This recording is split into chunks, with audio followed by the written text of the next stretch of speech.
인사드리겠습니다. 저는 계속해서 함께할 아나운서 김하나입니다. Welcome back, ladies and gentlemen. I'm Kim Hana, MC of the forum, and now let's start our the first session. The forum will continue for 2 days till tomorrow. The first session will begin soon.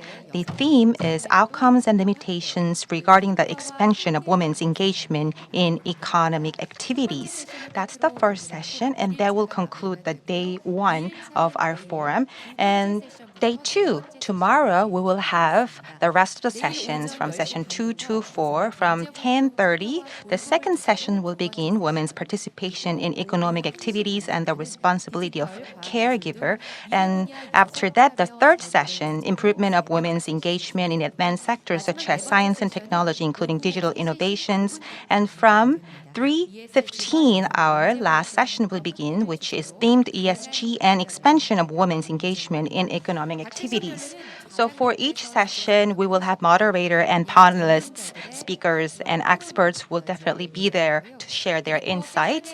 And for our session, we have Q&A session as well, allocated at the end of each session. So please actively ask more questions and be with us till the end. And thank you again for your participation. And now let us begin the first session. Well, the theme again, outcomes and limitations regarding the expansion of women's engagement in economic activities. Let me introduce to you our moderator, Professor Mikyung of the Catholic University of Korea. 예, 감사합니다. 잘 들리십니까? Hear me? Thank you. Can you hear me? 오늘 첫 번째 세션으로 The first session, well, I'm actually very honored to be the moderator of our first session.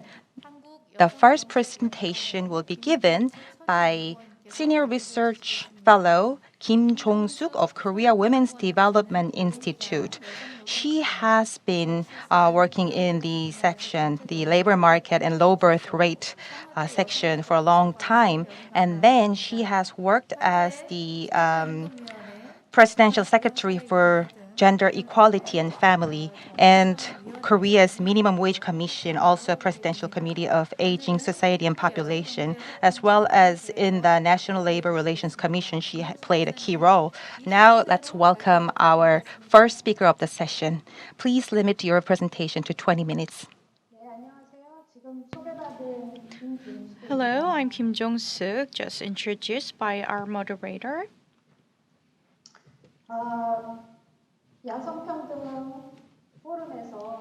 At this Gender Equality Forum, Korea's female economic participation, I'm glad that I have the chance to talk to you about this topic.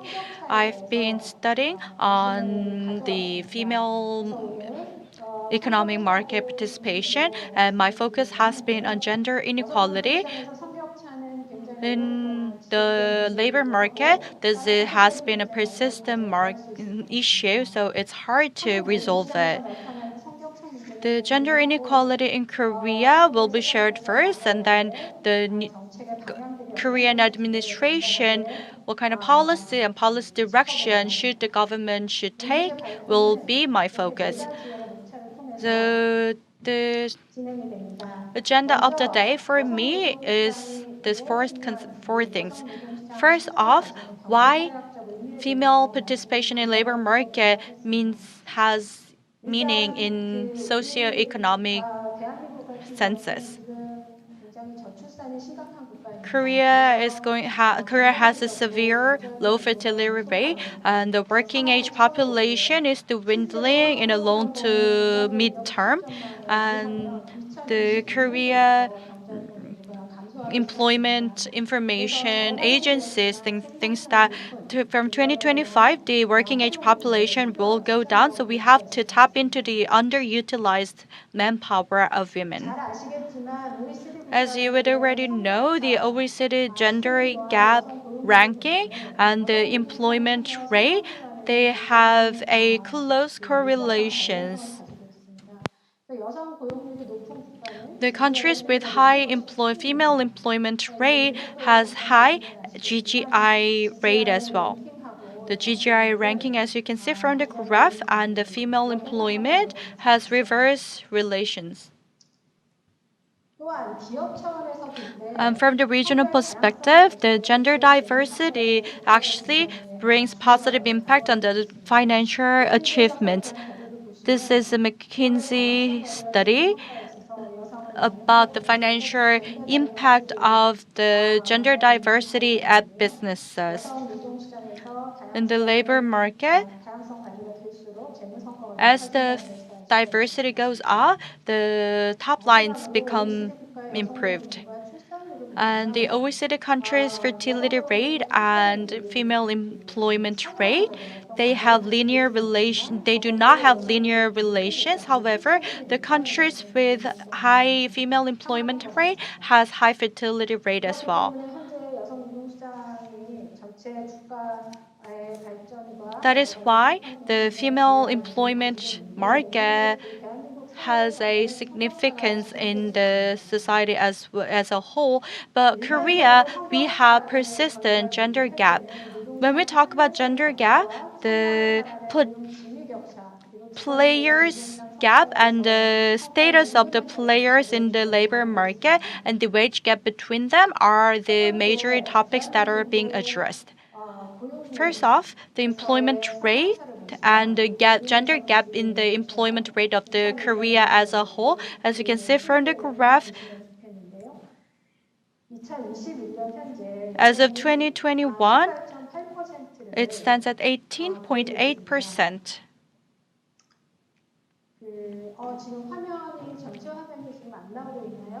Do you see the full screen?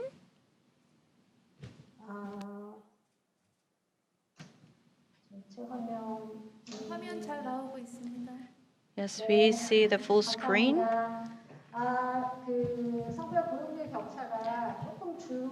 The gender gap has mitigated slightly, but for the past 20 years, only 5% is the progress that we made. So, given this, it is really difficult to mitigate the gender gap, as you can see. And the gap in employment rate, why does it happen? In general, 25 to 29 years of age, the gap is not vivid, remarkable, but from 30 to 39, the gender gap between women and men are drastic. And in Korea's case, child rearing is accountable for that time period, and that's why we show the M-shaped curve and graph. And even if women take part in the economic market, their status is quite unstable compared to men. The 47.4% of female employment is irregular, so temporary workers. And as you know, there are many different types of irregular workers, but for female, they're mostly short-term, a temporary or one-time off participants in the market. So there are lots and lots of part-timers, but also just one-off job is also very prevalent. That's why it's hard for them to build career and they have to move through companies again and again. When we talk about gender gap, the biggest key that people talk about is the wage gap. Amongst OECD countries, Korea is number one in terms of gender wage gap. As you can see from the graph from 2008, we have been improving upon this. There are many factors that would have account for this improvement, but still, the wage gap, the female wage gap, stands at 70% of that of men.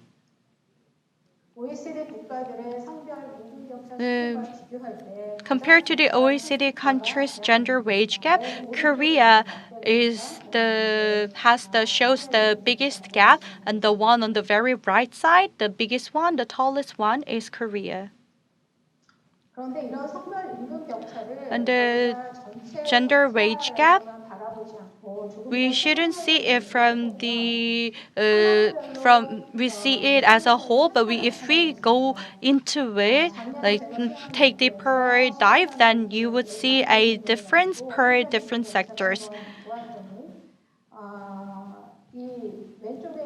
The graph you see on the left side of the graph, the IT, welfare, and the those in the science and technology. The one on the left is the monthly, and as a whole, and the one on the right is monthly. And the gap is not really improving in the high tech industries. So the gap is rather accumulating depending on the industry or sector. And from 2004 to 2020, the changes in the wage gap and the employment scale, you can see that there's gap between different sectors. As you would already know, the welfare sector saw a drastic improvement and skyrocketing female employment. So the scale, the size of employment itself is good, but the wage gap in that sector was not improved at all, almost at all. But for the high tech, like science and technology and IT or services, the both the wage gap and the size of the employment got better. And to resolve the gender gap issues, then we need to go have a deeper look into which sector to focus on to improve this issue. This is a glass ceiling index announced by economists, and this captures the status of the countries very well. In Korea, you can see that Korea shows a very dramatic gap between gender. So Korea is at the very left. So the gender gap from the global perspective is a little too severe. Then what is the cause? What's causing this gender inequality? There has been many different studies conducted, but we will go through it once again. First is the dichotomy of the labor market. Korean labor market has protected first labor market and the unprotected secondary labor market. The first labor market means the public sector and the large companies, and the secondary labor market is the small and medium-sized company. And one of the major reasons are the length of employment. It has highly related to the using policies. For instance, maternity leave or work-life balance are a little well utilized, and it's easy to apply for that in the first labor market, but the secondary labor market, people working in there, it's hard to apply for take advantage of those kinds of policies. And the large companies, the average employment length of employment or service is 7.4 years, but the small companies, it's only 3. For medium-sized companies, it's 3.4 years, and that of small companies, it's 3 years. So there's a very strict dichotomy. And depending on the size of the company, the people taking advantage of the policies are very different. As of 2020, only 7.4% of the companies have used the paternity or maternity parental leave, but that's mostly focused on large companies with the employees over 300. Of course, the large companies has more people, so it is likely that they would be more people to take advantage of the policy, but it still is a huge disproportionate gap between the small companies and the large companies. And the male are mostly working for the large companies, and female are disproportionately working for smaller companies.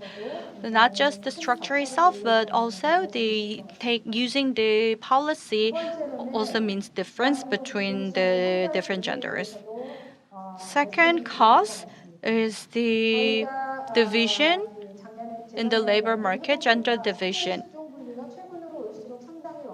The division has been mediated for the past couple of years, but still the gender job type separation or division is still quite severe.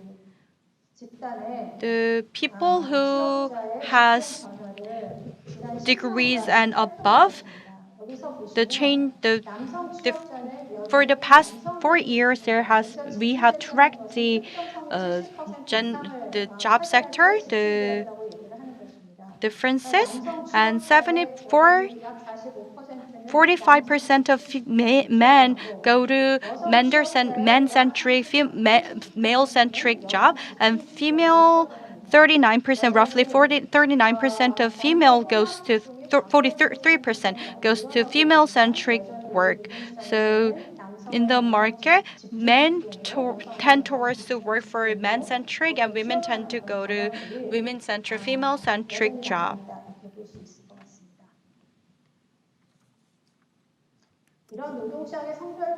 And why does it matter? Because in that divided labor market, the wage gap also comes. The orange line means the share of female, and the blue bar means average wage. And the companies with low proportion of women shows higher wage, and less women-centric jobs provide less lower wage. That's why it's hard to resolve the age gap. And the first percentile for the wage, female are taking less. Women are taking much bigger share, and as you go up towards the 10th percentile, women are taking a small portion. And because of the glass ceiling, for the top percentile, wages do not really go to women, and only 5.2% of listed companies have women as board members or on the C level. And another reason is females' career break. That is very similar and persistent. As of 2021, roughly 1.45 million women experience career break, and the 15 to 54 years of age women, they are taking up 17.4% of career break. And of the married women, whether they re-enter the market or not, over 50% of women at least once went through a career break due to childbirth or child rearing. That is because the burden of child rearing is disproportionately focused on women, and that burden has gotten even severe going through a pandemic. Based on our research, that was even more so for the women with children. In the new current administration, they pledged to raise the paternity leave from 2 years to 3 years. That's because it's really important to help with the child rearing to mitigate the gap in gender inequality. And lastly, we cannot foresee the adverse impact of the sexual harassment at work or bullying at work.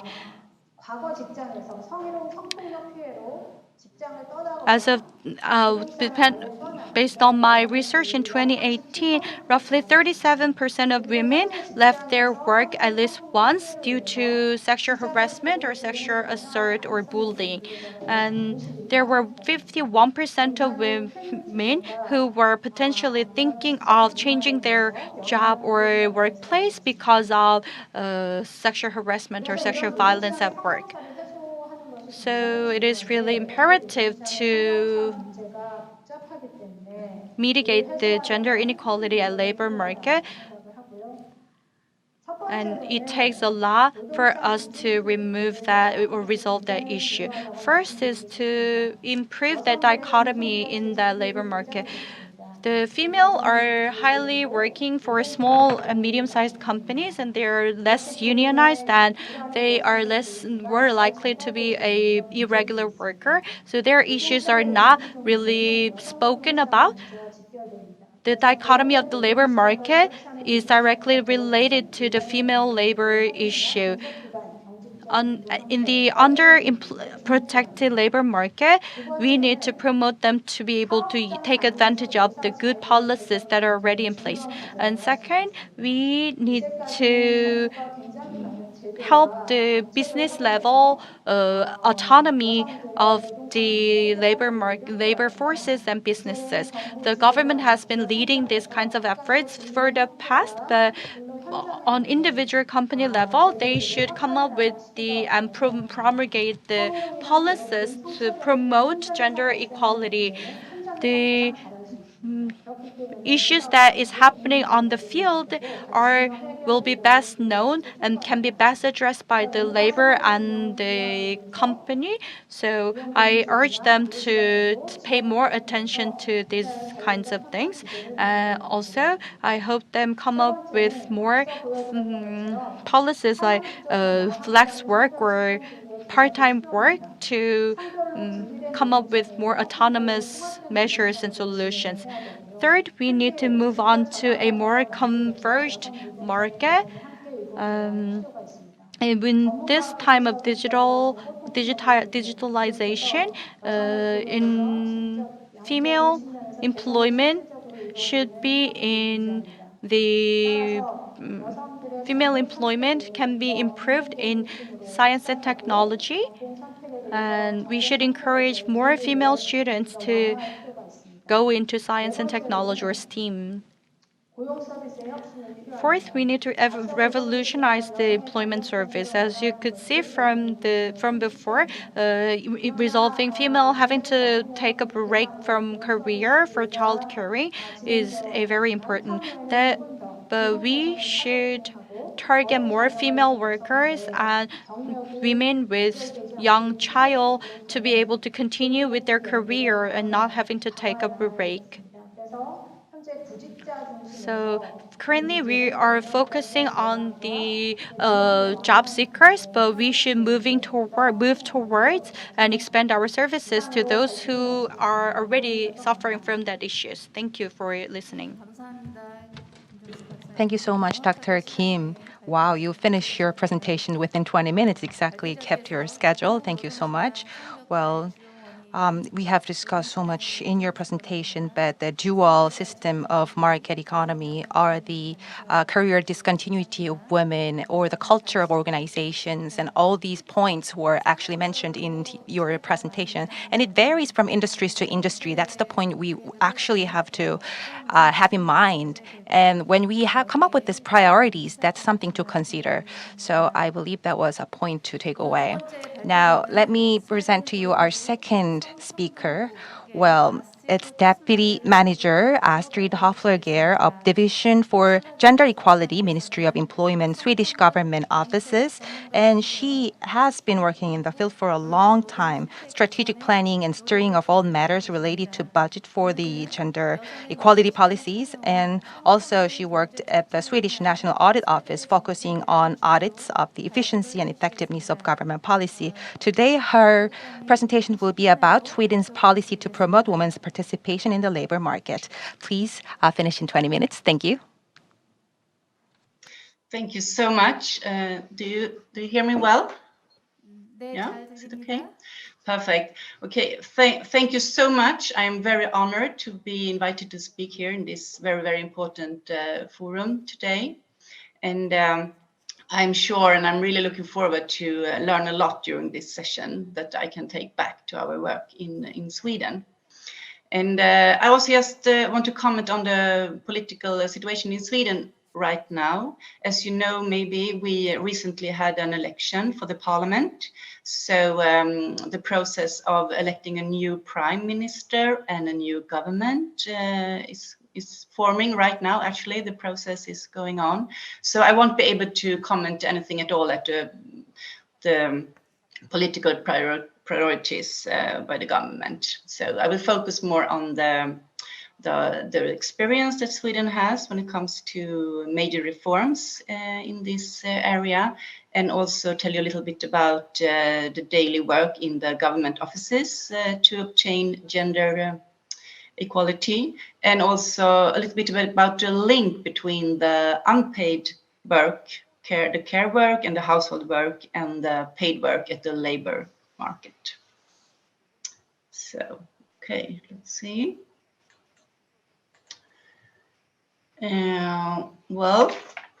In Sweden, we believe that gender equality is the key to have a strong economy. And as we heard in the earlier presentation, the women's participation in paid work increases GDP and reduces income inequality. So, and studies shows that societies that are equal, they tend to be happier, healthier, and also more trusting.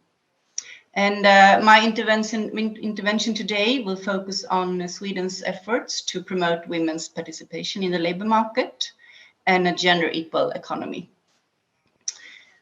And I will also talk about our method to obtain gender equality, gender mainstreaming. But first of all, I want to comment a bit on the infrastructure that, according to our experience, they need to be in place. We have a Discrimination Act that forbids every kind of discrimination based on sex, among other things. We also have the Parental Leave Act, and according to our experience, is totally fundamental for the economic empowerment for women.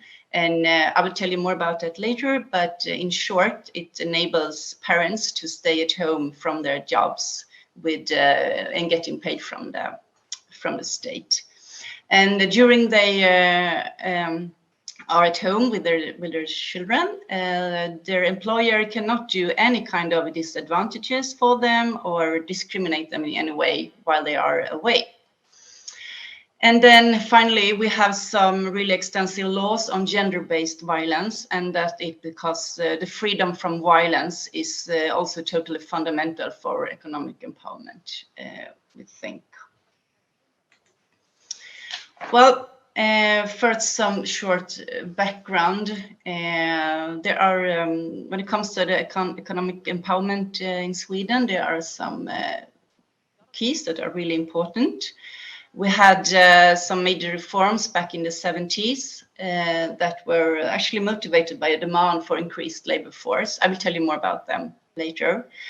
We also had a very strong women movement that demanded more political influence, but also more economic power. We had the political will to shape a society that had gender equality. And for over 30 years, we have been using the gender mainstreaming as the tool to obtain the gender equality goals. And as we have been having that for such a long time, you understand that all governments of all different political color, they have all endorsed that. So that had enabled a very long term and a very systematically work throughout the years. Yeah.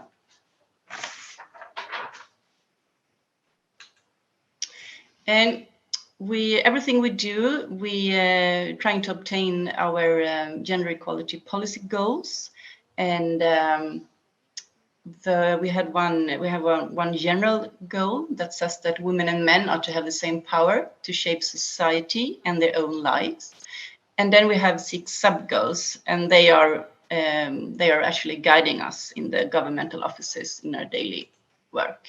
We have the equal division of power and influence. We have the economic gender equality, as we are talking about here today. And here is the labor market the key.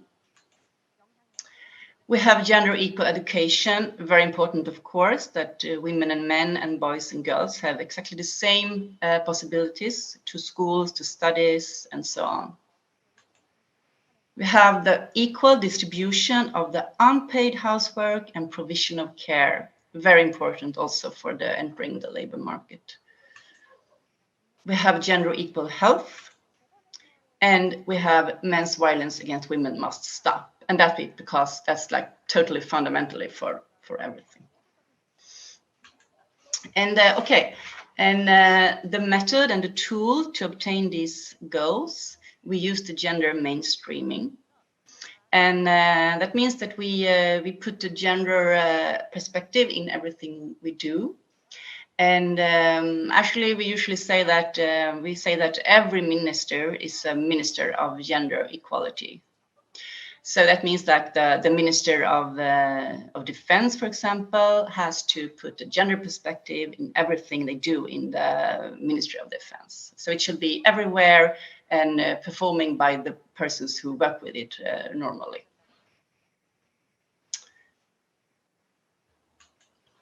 And a little bit more about how we do this in practice, in everyday life in the offices.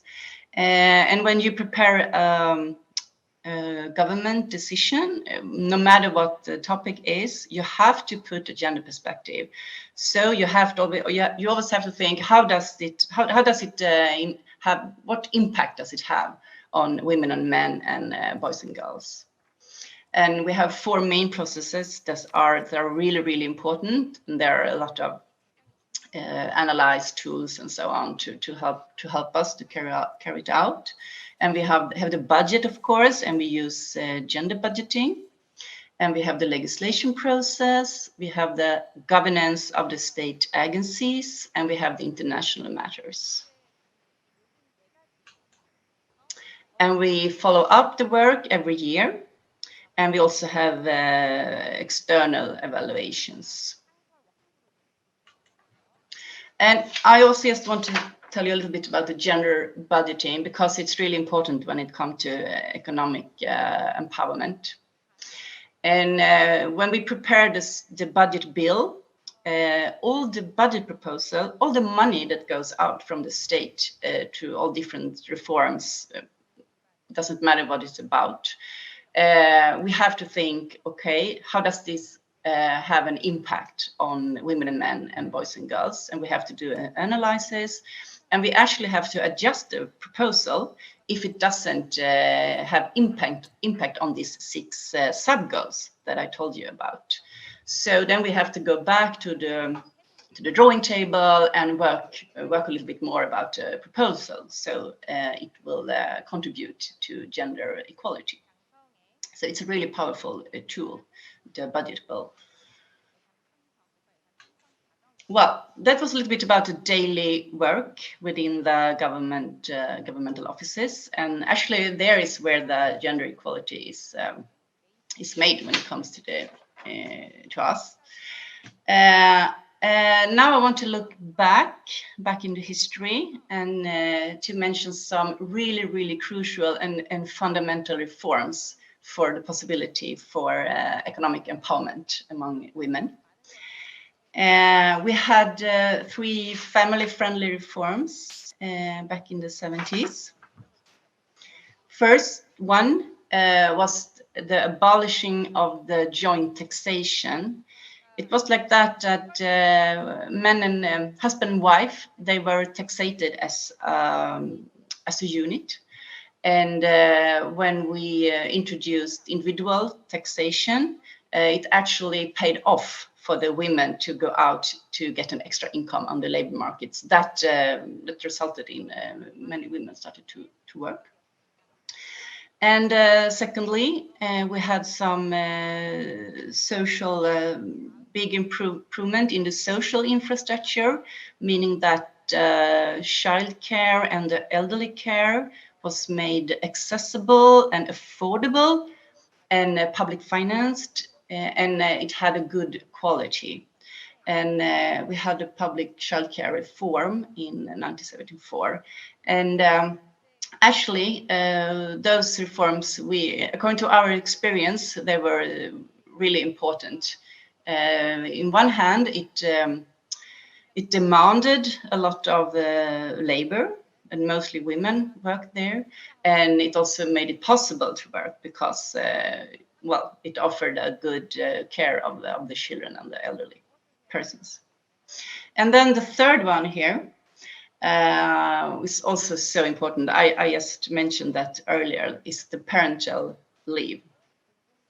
And Sweden was the first country in the world that introduced a gender-neutral parental leave. And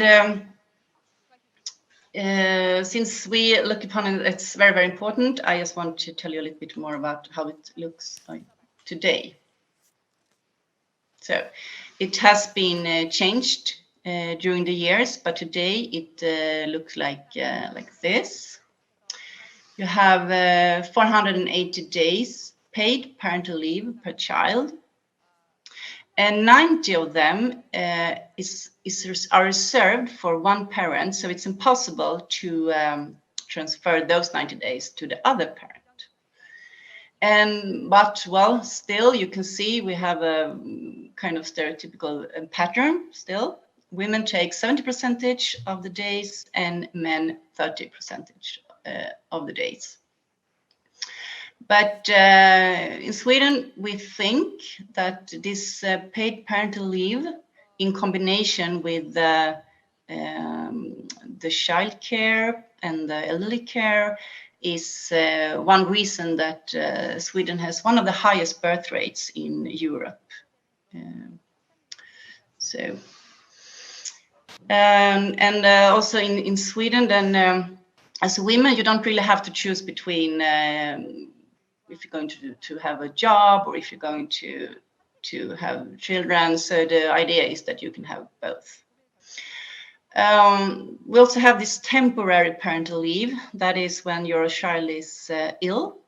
You can stay at home from your job and you get paid from the state. And here is a little bit more equal. As you see, women take 60% and men 40%. And actually, during the pandemic, of course, it was a lot of temporary temporary parental leave, of course, actually a record it was. And it was slightly more equal divided actually during the pandemic. It was good. Okay.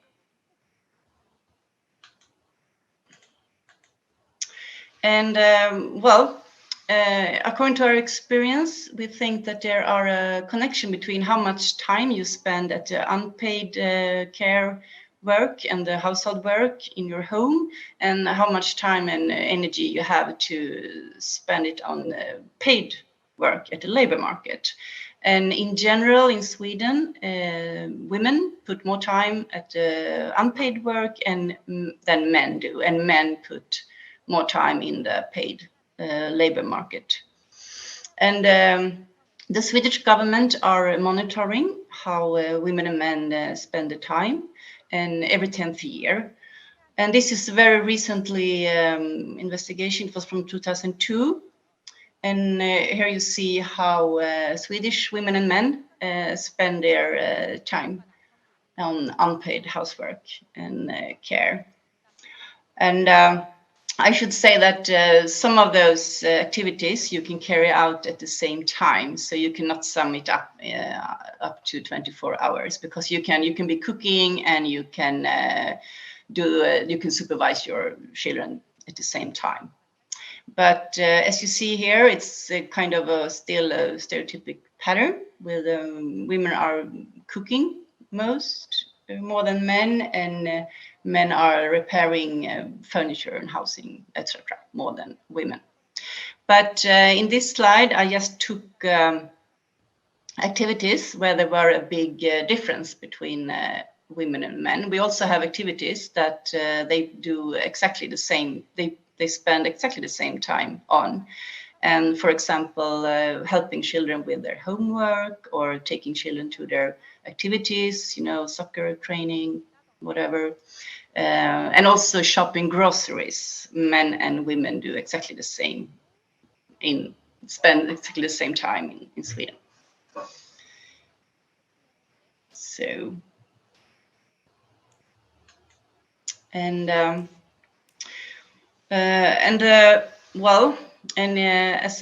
I told you, women put less time at the paid labor market than men, and that has resulted in a gap, in a lifetime income gap. And of course, it will also, since it will have impact on your pension as well. Women have lower pensions than men due to they have been working less at a paid labor market. And the former government put on a commission to try to minimize that gap. And it recently finished its work and came with some proposals that we are, we will see what happens with them. And here you can see that equal pay is a big matter. And as we heard earlier, also in Sweden, of course, we have a very divided labor market, that women work in one sector and men work in other sectors. And the sectors that women work in are lower paid. So I think my time is about to run out, and I just want to conclude with that gender equality, according to the Swedish experience, cannot be achieved without economic gender equality.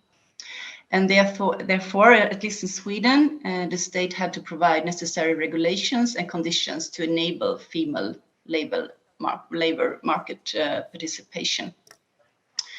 So that was the experience from Sweden, and I hope you have questions and comments later on in the session. Thank you very much. 네, 부국장님 감사합니다. Thank you, Deputy Director. You gave a detailed explanation about what Sweden did to mainstream gender issue. It's not only about the budget or legislation or tax break or child caring support, and make them into a policy is very important. I think Korea can think about this and apply this and learn from Sweden's experience. 오늘 첫 번째 토론을 해주실 분은 So the first panel of the day is Dr. Alexandra Siddall from Australia Embassy. She is the first person to be here in person. The deputy head of the Ministry of Australia to Korea mission. She has been taking part in many different gender equality agencies, and she played a huge role in Australia selected as a member of the Human Rights Council in Geneva. Please, Doctor, please make your speech within 10 minutes.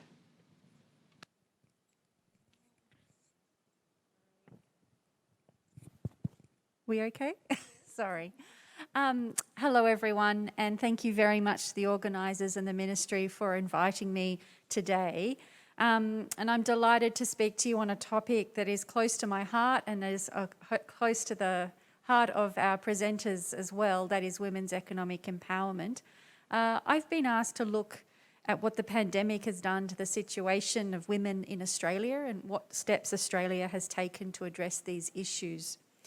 Now, COVID-19 has changed so much for Australians and for people around the world, but I really think it has highlighted the inequalities in the way we work and the way we live. Whether we like it or not, I think that is just a simple fact.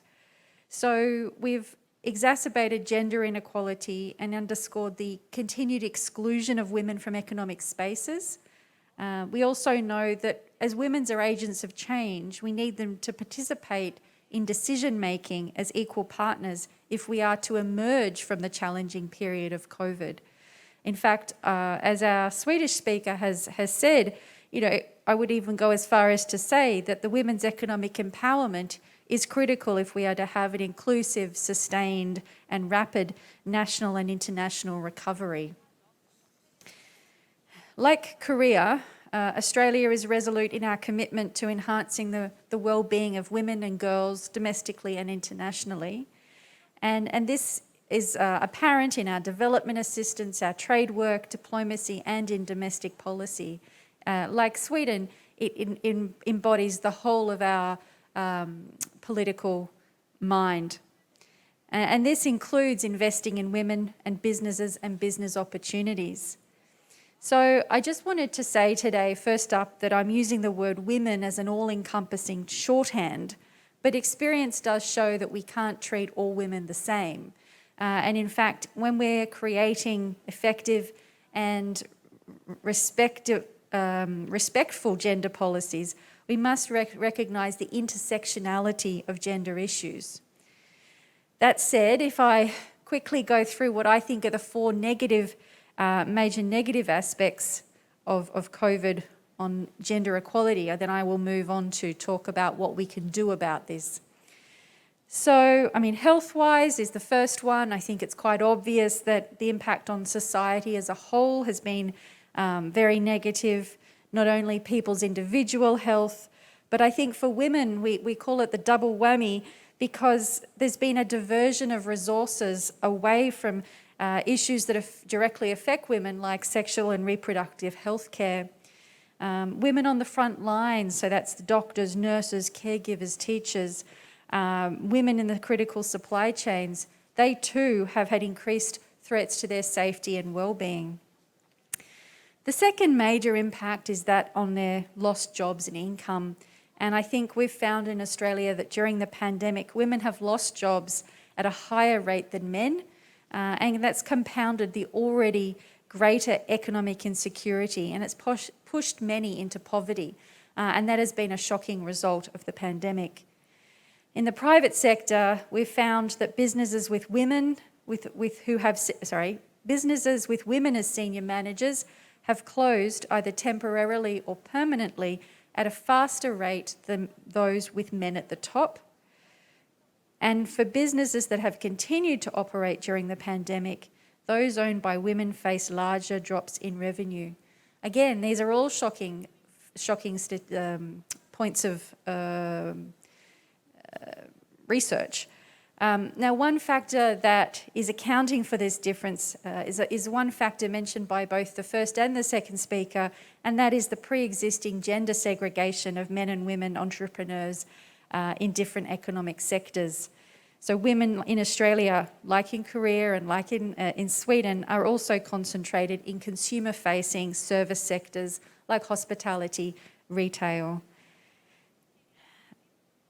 I've also written here that, as our first presenter said, women in Australia are also more likely to work in small and medium enterprises and in female-centric jobs. Now, the third impact has been discriminatory gender norms have been reinforced by COVID. So, as our second presenter had said, women around the world have done the bulk of unpaid care and domestic work during the pandemic. I know for me this included homeschooling, which was always a joy, but one had to power on. And I think women business leaders have also reported that childcare, homeschooling and household chores increased to a greater degree than they did for male business leaders, with an inevitable impact on their work. And finally, I think in terms of the impact of the impact of the pandemic on gender has been around the shadow pandemic, where women and girls have been subject to increased amounts of domestic violence. So what should we do? I was absolutely delighted when the first presenter and the second presenter both came up with lots of good data, because good public policy is always based on good data and evidence. So I won't go into that today because I think our data is very similar. But I will say that we do think gender equality is the foundation of a safe, healthy and cohesive community and a strong and prosperous economy. So what I think it's worth going through is some of the things that we too have done to frame sector-specific strategies. So government budgets, like in Sweden, are really important in how we can frame our public policy responses to these problems. In 2020, Australia issued the Women's Economic Security Statement, and in 2022, the Women's Budget Statement. These include measures to improve women's safety, health and well-being, and improve workforce participation. The Women's Budget Statement builds on the $3.4 billion investment that Australia made last year, as well as a national plan to reduce violence against women.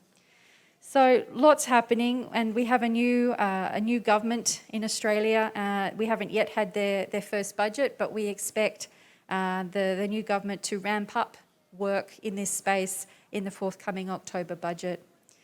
Now, in terms of the specific sector of labour force that we were looking at here is investment in female entrepreneurs and women-led businesses. So even before COVID descended, we witnessed a rapid rise in the number of small business owned by women. 46% growth rate in the first 2 decades is twice the growth rate of small businesses owned by men. Now, the reasons behind this are quite complicated and I think not clearly understood, but I would argue that flexibility, things like work-life balance that are offered by self-employment are one of the main causes for this choice to set up small businesses. Now, noting what I mentioned above about a resilient economy, recovery from COVID requiring women's economic empowerment, we've also supported a range of measures to strengthen the opportunities for women and to reduce obstacles they face in running and expanding a business. Now, a startup, for example, requires both business and subject matter knowledge and capital. So we've focused on initiatives that will grant money to majority-owned startups and facilitate access to expert mentoring and advice. And we've done this beyond our borders as well, supporting Emerging Market Impact Investment Fund, which provides investment capital and assistance to women's SMEs and businesses that adopt gender equality practices. So in addition to capital, they also need financial inclusion. So we have been working around the world, in particular through our development policy, to expand funding and grants that keep women businesses alive and support their profitability, including through Women's World Banking. Now, I'm running out of time, so what I would just simply say is I am very, very pleased that this conference has happened. I encourage the Bank of Korea, Ministry of Finance and other organisations to use the data that our presenters have so ably demonstrated, that the incontrovertible proof that this gender gap does exist. It is a problem and we need to fix it. Now, President Yoon has talked about representative democracy, and I couldn't agree more. Equality, whether it's in the boardroom or about the achievement of equal pay, is not simply a matter of fairness. It's about the nature of our democracy and the sort of country that we want to be. So in terms of internationally, if we want a global recovery from COVID, one that's sustainable and inclusive, it means that we must support the contribution of women around the world. Thank you very much, and I look forward to questions. 네, 부대사님 감사합니다. Thank you so much for the wonderful 부대사님께서는 presentation. 또 Well, 페미니즘의 어떤 she has played an important role in addressing gender equality in Australia, and she's seen how the COVID-19 pandemic is affecting women disproportionately back at home. And also regarding that, she has mentioned why it's important, especially in the time of crisis, to support women. And by the end of her presentation, she's also mentioned the equality. It's not only about fairness. It's actually about the very principle of democracy, and that was the part that I felt really related to. And the last presenter of today's session is Dr. An Sauer, Director of German Foundation for Gender Equality. And he has been working in various organizations in Germany. Well, German Federal Foundation of Gender Equality, one of them. Actually, let's listen from him. Let's make it 10 minutes. Thank you.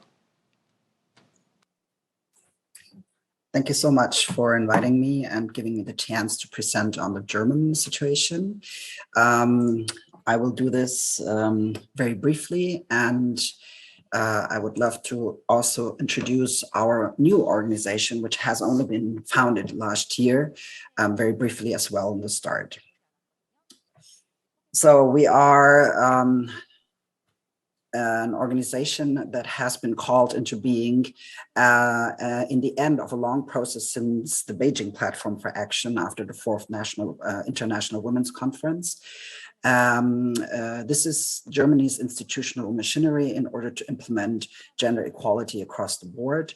And it is based on recommendations made in the subsequent federal gender equality reports, which called for a center or institute to help foster gender equality, which was then implemented in the coalition treaty of the last government and resulted in the founding of this foundation and a directorate that is constituted by a woman and a person of a different sex. That's part of the foundation law.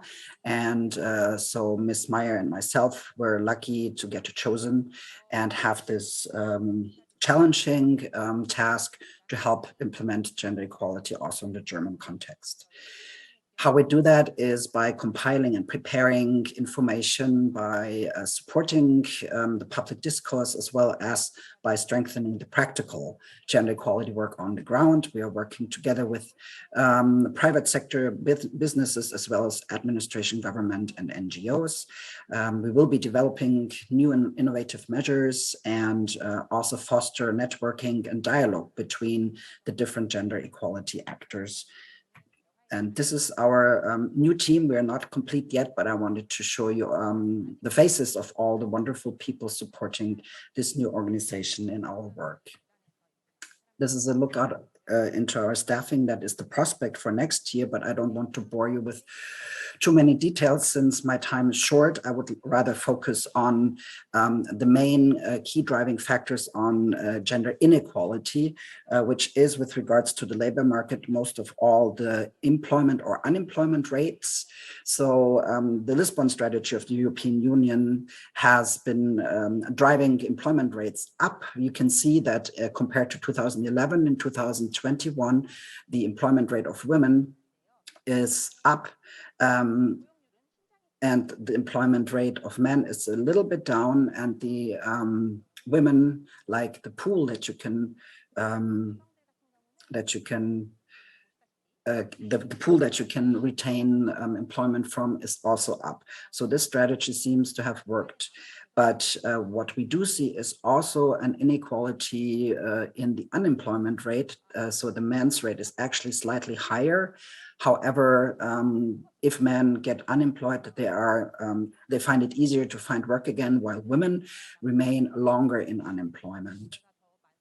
While we see some encouraging factors, it is yet a long way to go to full equality. And especially when we look at jobs that are part of the social security system, that pay into the social security system, which are not irregular jobs and irregular employment or precarious work, as we call it, but work that actually enables you to have a wage that secures your livelihood.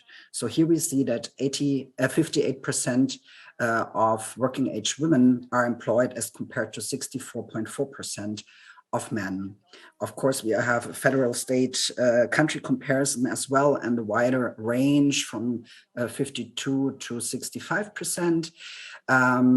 but there's still like a long way to go. And we also find, as all the previous presenters have pointed out for their national contexts, that women are disproportionately employed in the tertiary sector, like services, whereas men are more often found in manufacturing, transport, logistic, and construction jobs. So the division of labor is also, and the division of the labor market is also prevalent in Germany. Women are also the ones who work predominantly part-time due to care responsibilities. Many jobs are jobs that are the precarious jobs, the irregular jobs that are not part of the social security system, and they suffer. In the private sector looks as such, as you can see here. Like the last example from 2020 was that out of 2.6 million top-level management positions, only 700,000 were held by women, which makes it 27.3%. Also here we have a While we are waiting for it, actually we have taken some questions online. We have questions for our panelists and speakers. Actually, this was to be discussed after all the presentations were finished. But for now, why don't we think about these questions? Let me actually share with you some questions that were posted online. We have this gender inequality in our work environment. In particular, in some regions, it's even more serious. And for policy to be in place for such regions, what should we do? The second question would be empowering women economically. What achievements did we see, and how are we going to achieve more so that we can empower women more economically and also promote gender equality? The third question was, well, in my opinion, it must be a question for Dr. Sauer. So Heidelberg, Germany has high rate of employment for women. Well, is it something that's done regionally, like the regional government did it, or maybe the federal government can help it too? Are there any policies that these governments are doing? Fourth question would be to increase the women's participation in economic activities. How are we going to find the base for all this active participation? To remove glass ceiling, there must be good policies or systems to relieve the gender income gap. Is there anything that's being done? So it was the fifth question. Actually, many questions are coming in now. We cannot answer all of these questions, but still, well, have these questions in mind and be ready to give answers, please. Actually, we have this sixth question. To empower women, to increase women's participation in the economy, there could be limitations. So what is in the basis of all this? What is the ultimate reason that's blocking women from the workplaces? And how are you going to address it? The seventh question would be to expand women's participation in economic activities. What should the government do? And what policies should the government put in place? What do you think they are? Here's our eighth question. For Korean women to participate in more actively in Korea, Korean government has done a lot of things. So what achievements did we see and how do you assess them? Please give some proposals or recommendations for the Korean situation. And here's our ninth question. To expand women's participation in economy, there must be these exemplary cases. Any exemplary cases you would like to share with us? And the next question, due to COVID-19, well, there should be some changes in policies as well. To expand Korean women's participation in the economy, any other measures you can think of post-COVID era, in the post-COVID era? For women in their 50s and 60s to work more freely in the labor market, are there any policies or measures? The last question goes to Ms. Hofslagare. Among Swedish policies, there was this 480 days leave and also the 90 days reserved for each parent. It was very interesting. And also, I heard that it's shared by men and women, 30 to 70, and also the proportion of them using these parental leave was very interesting. And that's the way actually Korea should go, that more men are using parental leave too.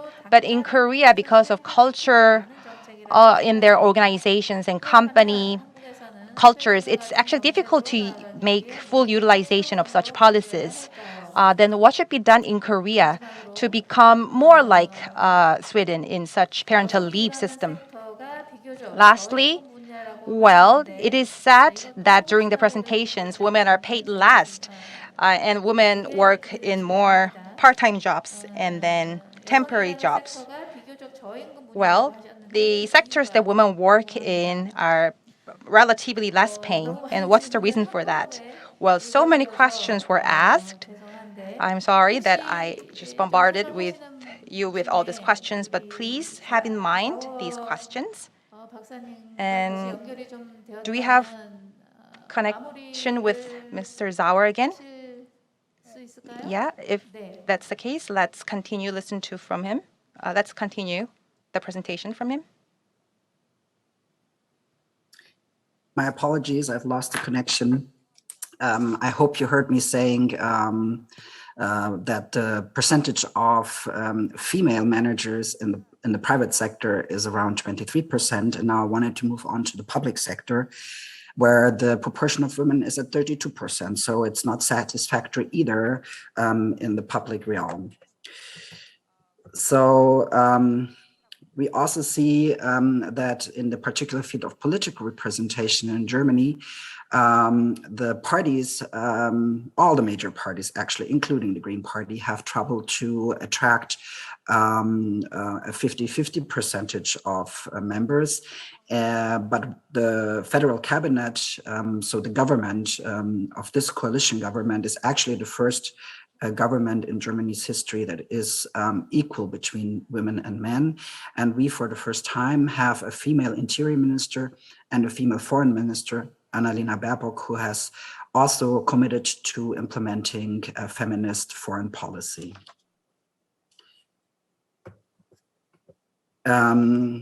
The gender representation in the political parliaments, the German parliament, the national parliament, is also has never really exceeded much more than a third compared to 2/3 of men. And this is also a problem in aspiring to equality. And now finally, I have also a slide on the unpaid care work, which is so essential, as many of the presenters before me have pointed out.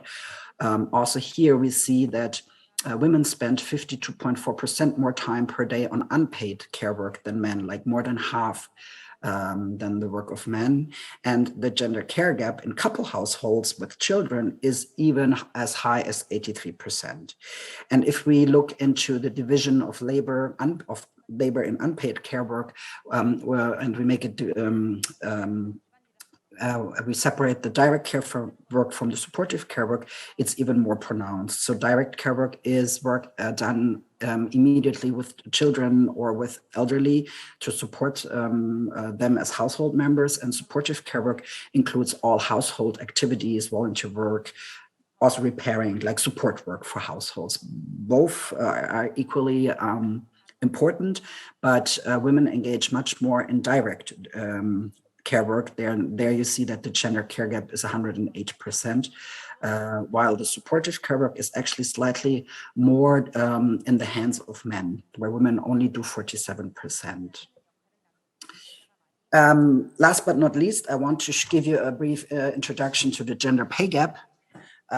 We also have a large gender pay gap of 18%, so women earn 18% less than men in Germany. And if you adjust it to comparable structures in gainful employment, it's still 6%.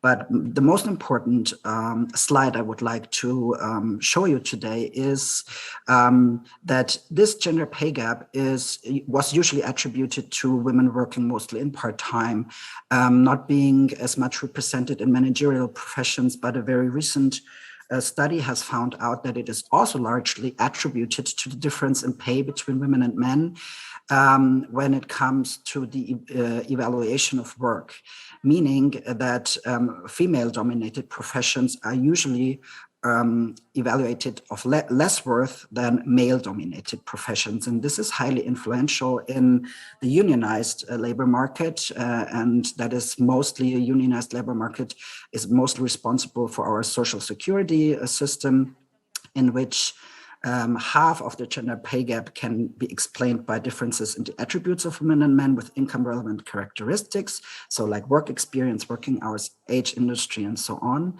But equally high is the influence of different valuation of these characteristics among women and men. That's the valuation effect. So the comparable worth index looks at how much knowledge and skills goes into a profession, how much physical demand and stress goes into a profession, but also how much psychosocial demands are requested in a profession, as well as requirements for responsibility, so managerial tasks.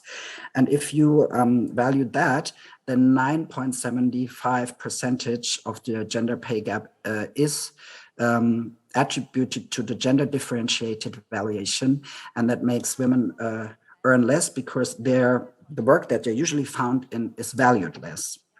So let me sum up the key drivers. It's culture, roles, and stereotypes, still largely responsible for horizontal and vertical segregation. It's, of course, work-life balance and an insufficient still a structural environment for women and men to take care of children and elderly. But it's also the devaluation of work and the freedom from discrimination and the gender pay gap as missing incentives. The German government has implemented a lot of actions on legal level. We also have work-life balance laws, the reconciliation of work and family, the provision of daycare, pay transparency acts, as well as gender equality in public institutions. We have national instruments now, like the National Gender Equality Reporting, Gender Equality Atlas, that's a data it's a database on gender equality, and a national gender equality strategy. And we also have programming that is helping women to be more represented in the job market. So it's a multifactorial situation that also requires multifactorial answers, to which we are very glad to contribute to in the future. Thank you very much.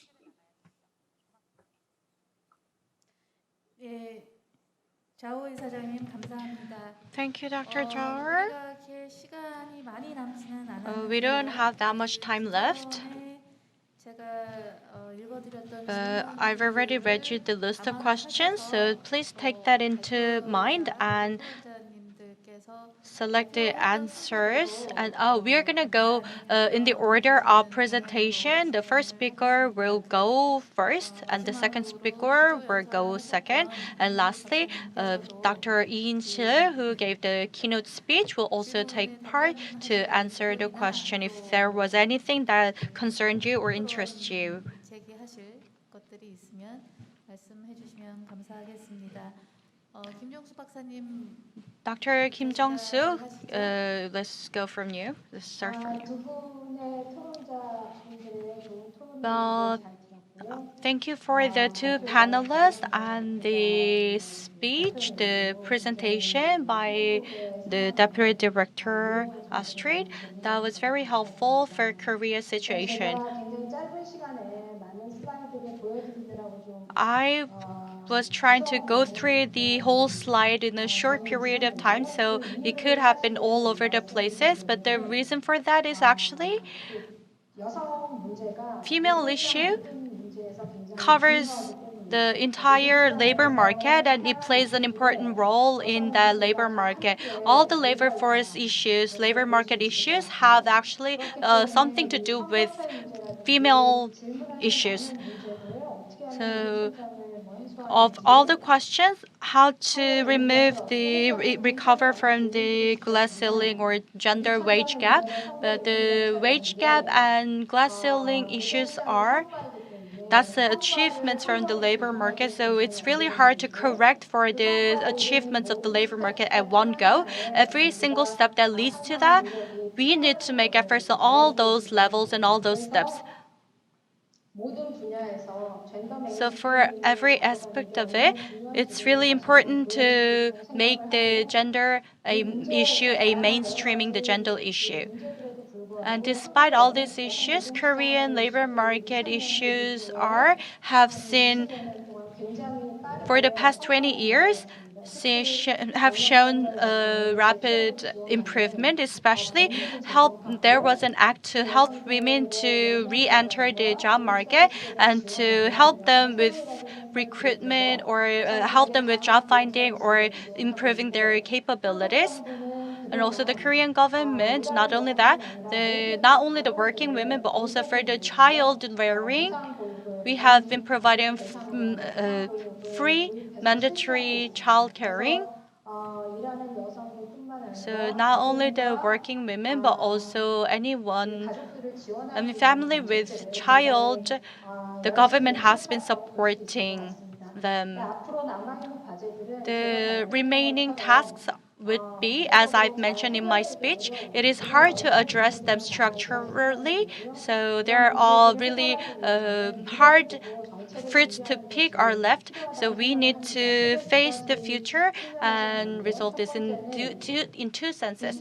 First, regarding digitalization, the industrial structure is changing rapidly. So the type of job and everything are changing very different from the way we used to have. So we hope to strike a right balance in that. And second, for the market to resolve this autonomously, I hope the field and the people on the ground and the field will find the answers and on their own. I hope the labor and the companies, the business owners, should try to mitigate their differences and understand each other. Thank you. 감사합니다. Thank you very much. Now, Ms. Hofslagare, 답변 부탁드리겠습니다. could you reply to Thank those you. questions? Thank you. And I just want to thank all the other speakers and panelists. It was very, very interesting, and I've learned a lot. Thanks a lot for that. Well, I know it's a short of time, but maybe I can shortly comment on the question regarding the parental leave. And well, actually, we had this gender-neutral parental leave since 1974, but actually things didn't start to change until the reservation of days came, and that meant that some part of the days couldn't be transferred to the other parent. And first we had 1 month, 30 days, and then a couple of years later, 2 months, 60 days, and then we had this 90 days, 3 months. So I guess it has to be taken step by step, and then people get used to it and think it's like, well, the normal thing to do. So now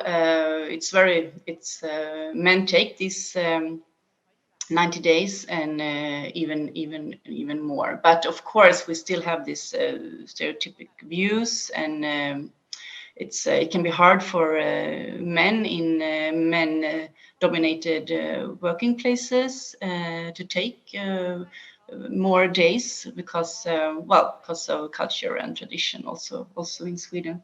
And but it's actually so, like a couple that share equal at parental leave, they also tend to share much more equal at other unpaid work. So it has effect also later on and in a person's work career.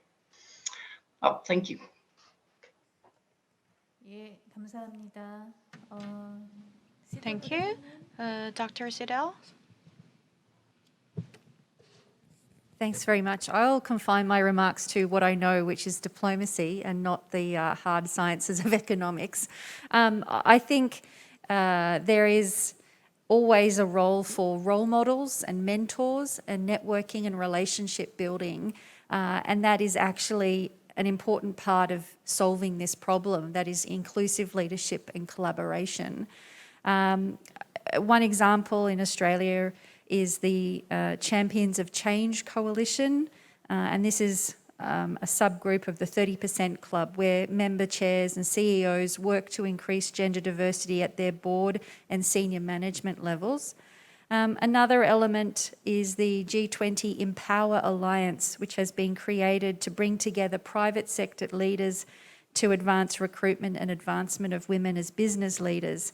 So talking to each other, sharing like today experiences, how other countries have done this. It's also important to do it at a business and employee level. And finally, I would simply say that we are also putting gender across, a gender lens across our trade agreements. So it might surprise you, but Australia is one of several countries and regional groupings which is including gender provisions in its trade agreements. And that is one way of forcing change or encouraging change in your partnerships with other other countries. So there are a number of ways that this can be done internationally, not just at a domestic level. Thank you. 예, 감사합니다, 부대사님. Thank you. 마지막으로 Now Dr. Sauer, 안자워 Sauer, Director Sauer, please. 답변 부탁드리겠는데요. 인터넷으로 나왔던 질문을 다시 So 한번, there was a question that was addressed to you. Let me tell you that one again. In Heidelberg, Germany, it was a question about that city.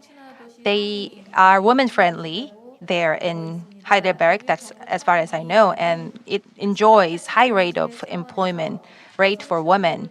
So did the regional government run any policies or systems to boost that? 라는 질문이 있어서 That was a question we got online.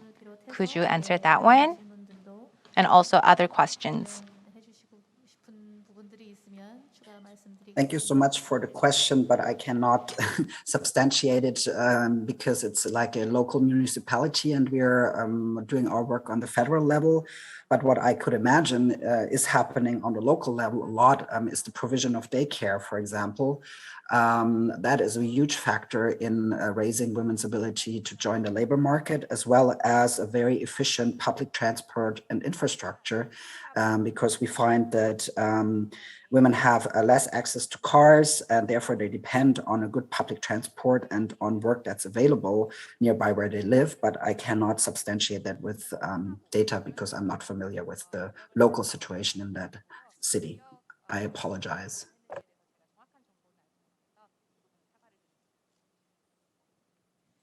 예, 감사합니다. Thank you so much for the reply. Actually, we have only 3 minutes to go. I would like to open the floor and take more questions from the floor. Maybe we have time to answer one more question.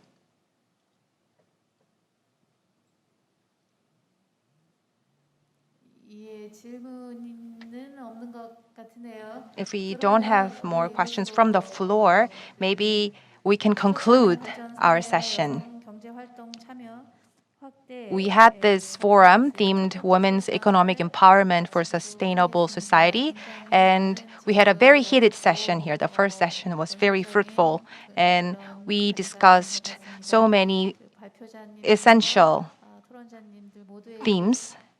And that I would like to thank all our panelists and speakers, as well as the audience who's been here for a long time. Thank you. 네, 고맙습니다. 긴 시간 고생 많으셨습니다. Thank you all for taking part for so long hours. Our efforts to promote female engagement in the labor force, we have learned a lot from the cases of Sweden, Australia, and Germany. Also, it was very pleasant that we were able to confirm our commitment towards the same cause. Thank you, the moderator and the participants, for your time, and especially those who have joined us in early hours in their respective countries. Thank you once again. We've already concluded the opening ceremony and the first day one and the first session. We have conducted the 2022 Korea Gender Equality Forum. Tomorrow, on the day two, we are going to have a much further and fruitful discussion. Thank you for your time, and let us meet again tomorrow. Thank you. Bye.